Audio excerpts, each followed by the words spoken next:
Hello friends, চলে এলাম আবার একটা নতুন ভিডিও নিয়ে। আমার এই নতুন ভিডিওতে সবাইকে স্বাগত। বড়োদেরকে শ্রদ্ধা, ছোটোদেরকে ভালোবাসা জানিয়ে আমি আমার ভিডিও শুরু করছি। তো আজকেই বানিয়েছিলাম ডবল ডিমের কারি। আর কি বানালাম সাথে, সেটা তোমরা পুরো ভিডিওটা দেখো, ভালো লাগবে দেখলে। তো চলো শুরু করা যাক। আজকে আমি কি বানালাম। আজকের মেনুতে ছিল ডবল ডিমের কারি, আর তেঁদুরি ভাজা, আর আলু ভাজা, আর কালো কলাইয়ের ডাল। তো চলো শুরু করা যাক। তো বন্ধুরা দেখো, আমি 6টা ডিম সিদ্ধ করতে দিয়ে দিয়েছি। তো সিদ্ধ হয়ে গেছে, নামিয়ে রেখেছি। এবার ডিমটা একটু ঠান্ডা হতে হতে আমি সেই সাথে একটু আলুটাকে ভেজে নিচ্ছি। তো নুন হলুদ দিয়ে প্রথমে নাড়াচাড়া করে ঢাকা দিয়ে দিয়েছিলাম। তারপরে হালকা আছে মিডিয়ামে রেখেছিলাম গ্যাসের ফ্লেমটা। আস্তে আস্তে ভাজাতে বেশ ভালো হয়, আলু ভাজাটাও ভালো হয় আর সিদ্ধও হয়ে যায়। তো দেখো এইদিকে আমি ডিমগুলো সব ছাড়িয়ে নিচ্ছি একটা একটা করে। তো বন্ধুরা, ডিম সিদ্ধর সময় নুন দিলে ভালো ছাড়ানো যায়। তো আমি নুনটা দিতেই ভুলে গেছি, তবু দেখো ডিমগুলো কিন্তু খুব সুন্দর ছেড়ে যাচ্ছে। ডিমের খোসা সুন্দরভাবে ছাড়ানো হলে রান্না করতেও ভালো লাগে, কি বলো বন্ধুরা, তাই না? তো দেখো আমার ডিমের খোসাগুলো কিন্তু খুব সুন্দর ছেড়ে যাচ্ছে। তো বন্ধুরা, আমরা যার কাছে সবজি নিই ডেলি, তো তার কাছে ঘুরে এলো, তো কোনো রকম সবজি বসেইনি। তার জন্য মনে মনে ভাবলাম আজকে ডিম যখন আছে বাড়িতে, ডবল ডিমের কারি করে দিই। আর আলু ভাজা আমাদের মেনুতে কখনোই থাকে না, আলু ভাজাটা মাথায় এলো, দেখা যাক কেমন লাগে আলু ভাজা ভাতের সাথে। তো আলু ভাজা আর বাড়িতেই ছিল কেঁদুরি, তো কেঁদুরিগুলোকে কেটে নিলাম, ওগুলো ভাজবো। আর কলাইয়ের ডাল। তো এই ছিল আজকের আমার মেনু। তো মনে মনে এটাই ভেবে নিলাম যে এগুলোই বানাবো, দেখি আজকে কেমন লাগে খেতে। তো আমরা এই প্রথমবার কিন্তু সত্যি কথা বলতে ডবল ডিমের কারি কোনো দিন খাই না, কারণ একটা ডিম খেলেই আমাদেরকে সামলাতে হয়, গ্যাস অম্বল হয়, পেট ফাঁপে। তো আজকে মনে মনে ভাবলাম যে ডবল ডিমের কারি হোক। তো যা খাচ্ছি তাতেই তো গ্যাস অম্বল হচ্ছে। তো দেখা যাক কি হয়, তার জন্য তো ওষুধ আছে। তো করেই ফেললাম, মনে মনে ভাবলাম, আর ডবল ডিমের কারি করে ফেললাম। তো দেখো ডিমগুলো আমার ছাড়ানো হয়ে গেছে। এরপর এদিকে আমার আলু ভাজাটা হালকা মিডিয়ামে ঢাকা দিয়ে রেখেছিলাম, এরপর নেড়ে চেড়ে নিলাম, দেখলাম যে আলু ভাজাটা পুরো কমপ্লিট হয়ে গেছে।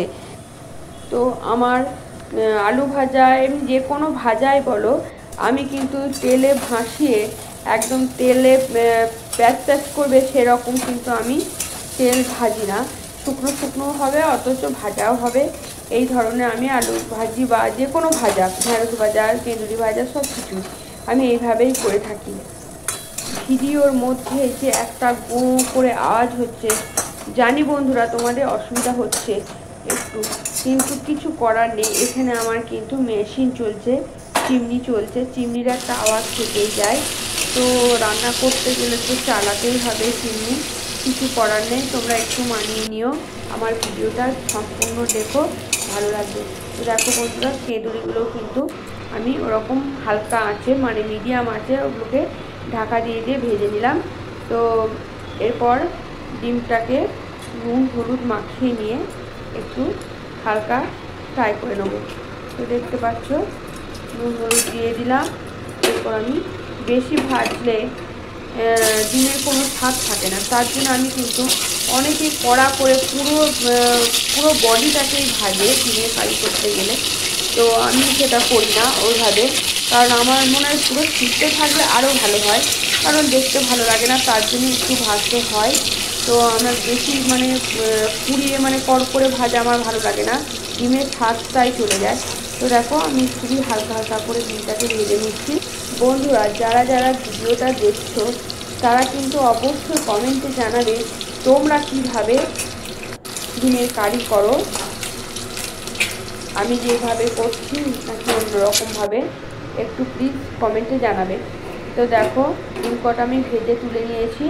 এরপর হালকা পেঁয়াজ ভেজে নেব, পেঁয়াজ কুচিয়ে রেখেছিলাম, তো পেঁয়াজগুলো যে ভাজা হবে, আমার কিছু পেস্ট করা আছে, আদা রসুন পেঁয়াজ সব কিছু পেস্ট করা আছে। এটা হালকা ভাজা হলেই আমি পেস্টটা ওর মধ্যে দিয়ে দেবো। দেখো এই যে এই পেস্ট এবার আমি দিয়ে দিলাম। এরপর এটা যখন হালকা ভাজা হয়ে আসবে, আরও কিছু মশলা পড়বে। ডিমের কারি মানে একটু মশলা পরিমাণটা বেশি দিতে হবে, নাহলে ভালো লাগে না। তো এখানে দেখো আমি কী কী নিয়েছি, মিট মশলা, কাশ্মীরি লঙ্কা, চিনি, জিরে গুঁড়ো আর হলুদ। তো এইগুলোকে আমি সব পরিমাণ মতো নিয়ে নিয়েছি। এরপর এটাকে কিছু জল অ্যাড করে এটাকে আমি গুলে নেব। তো তারপরে কড়াইতে দেবো। তো দেখো বন্ধুরা, আমার এইদিকে মশলাটা, কড়াইয়ের মশলাটা অনেকটা ভাজা হয়ে গেছে। এরপর আমি এগুলো কিছু জাস্ট একটু গুলে নিচ্ছি।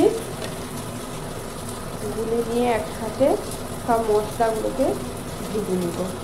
তো এখানে মিট মশলা আছে একটু বেশি পরিমাণে, কারণ মিট মশলাটা না দিলে ডিমের কারির স্বাদটা কিন্তু পাওয়া যাবে না।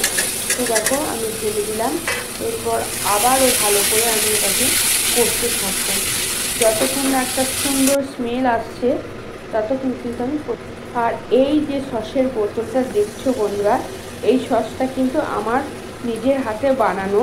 তো আমি বানিয়ে রেখেছিলাম, এই যে অসময়ে কাজে লাগবে, এখন লাগছে। তো সেই আমার হাতে বানানো সস দিয়ে কিন্তু আমি ডিমের কারিটা করছি। তো দেখো এবার মনে হচ্ছে পুরো মশলাটা ভাজা হয়ে গেছে, চারপাশটা দেখতে পাচ্ছ তেল ছেড়ে নিয়েছে। এরপর দেখো বন্ধুরা, মিক্সির কোটোর গায়ে যে পেস্টটুকু লেগেছিলো, তো সেটাকে আমি জল দিয়ে ধুয়ে ওই জলটা আবার অ্যাড করে দিলাম। তো এরপর ডিমগুলো দিয়ে পরিমাণ মতো নুন দিয়ে আমি এটাকে বেশ কিছুক্ষণ, মানে 10 থেকে 15 মিনিট পর্যন্ত আমি এটাকে ফোটাবো। এই জলটা কিন্তু থাকবে না, এতটা জল দিয়েছি, এটা ফুটে মরে আছে। তো দেখো আমি এবার ফাইনালি 10-15 মিনিট হয়ে গেল। এরপর আমি খুলে দেখছি জলটা অনেকটাই টেনে নিয়েছে, দেখতে পাচ্ছ তোমরা। তো এরপর নামিয়ে নেব। কেমন হয়েছে ডিমের কারিটা তোমরা বলবে। এখন দেখো রসুন আর শুকনো লঙ্কা ফোড়ন দিয়েছি, কারণ এই যে কলাইয়ের ডাল কুকারে সিটি দিয়ে রেখেছিলাম, এটাকে একটু সাঁতলে নিচ্ছি। তো বন্ধুরা আমার রান্না কমপ্লিট। তো চলো তোমাদেরকে আর একবার দেখায় আমি কি কি রান্না করলাম। দেখতে পেলে ওখানে ভাত, আর এটা হচ্ছে কলাইয়ের ডাল, আর আলু ভাজা, আর এই যে ডাবল ডিমের কারি আজকে, আর আছে খেজুরি ভাজা। কেমন লাগলো ভিডিওটা অবশ্যই জানাবে। চলো আমরা খেতে বসি, তোমরাও খাওয়া শুরু করো। তো অবশ্যই জানাবে কেমন লাগলো ভিডিওটা। আবার আসি নেক্সট ভিডিও।